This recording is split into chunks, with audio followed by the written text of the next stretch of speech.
Setelah mendapat desakan militer dari pihak Rusia dalam beberapa bulan ini, Ukraina pun memikirkan bagaimana caranya untuk dapat mempertahankan diri. Dalam hal ini, Duta Besar Ukraina untuk Jerman Andriy Melling mengatakan, Ukraina mungkin perlu menjadi negara bersenjata nuklir lagi, apabila NATO tidak mengizinkannya untuk menjadi anggota. Dalam pernyataannya Andriy mengatakan, menuduh Rusia ingin menghapus Ukraina sebagai sebuah negara. Oleh karena itu, Ukraina tidak hanya membutuhkan dukungan moral dari Barat saja, tetapi sistem persenjataan modern, serta bantuan militer dari anggota aliansi termasuk Jerman.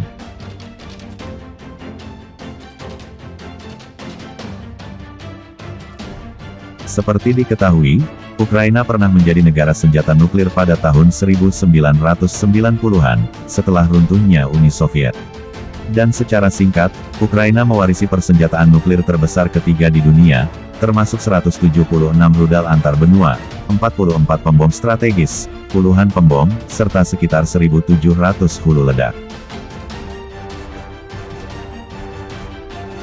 Namun pada tahun 1994, Ukraina pun menghilangkan persenjataan tersebut, dan bergabung dengan perjanjian non-proliferasi senjata nuklir, dengan beberapa negara. Di antaranya Rusia, Amerika Serikat, dan Inggris. Ukraina memungkinkan untuk mempertahankan kemampuan teknisnya, dalam membangun persenjataan nuklir. Namun, keadaan program tenaga nuklir sipilnya meninggalkan sesuatu yang tidak diinginkan. Tahun lalu, pekerja industri nuklir Ukraina membunyikan alarm tentang ancaman Chernobyl lain. Yakni sebuah tragedi besar pada tahun 1986, di mana salah satu reaktor nuklir meledak, yang menjadikan Chernobyl sebagai kota mati hingga kini.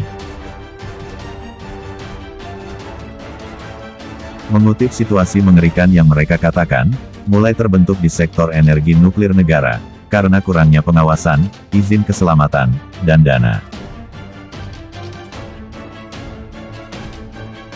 Setelah memburuknya hubungan dengan Rusia, Ukraina mulai membeli batang bahan bakar nuklir dari Westinghouse, sebuah perusahaan Amerika. Namun, pengamat telah menyatakan keprihatinan bahwa, batang bahan bakar tidak sepenuhnya cocok dengan reaktor peninggalan Soviet.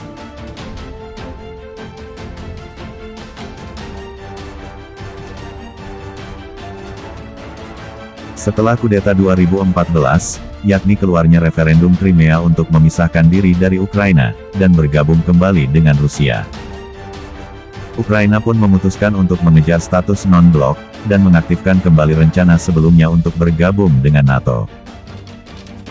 Akan tetapi, di bawah aturan NATO, negara-negara yang menderita perang saudara atau konflik yang belum terselesaikan dengan negara lain, tidak memenuhi syarat untuk bergabung dengan blok tersebut.